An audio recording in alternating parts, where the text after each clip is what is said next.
Hey everybody, here's my first real cooking experiment with my do-it-yourself sous vide controller. So here I've got the crock pot. It's plugged into this temperature controller here, and I've got it set for 140 degrees for cooking a steak. Now this steak was, I just went to the grocery store and I got the cheapest cut of steak they had handy there, which was about $6 a pound. So I've got a 1 pound top round steak. Just in a basic freezer bag with the air sucked out of it and then zipped shut. And this is your kind of typical round medium crock pot. Just got that flipped to high, and then the controller just turns it on and off to cycle the temperature. And I've got the temperature probe just set in here. Now, one thing I'm curious with this setup is about temperature stratification. So if I put it at the bottom of the pot and wait a second or two, right here it says 136, 137 degrees, and if I raise it to the top of the pot, try to get it to where the hot water rises, we're at 140 degrees. So it's only 3 degrees difference between the top and the bottom of the pot.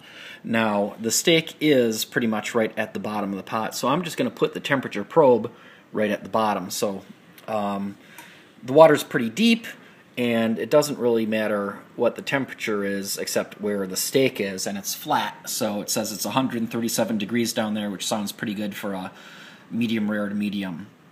But earlier I was getting some significant temperature stratification, and what I did was I just stuck a drinking straw in there and kind of bubbled around a little bit,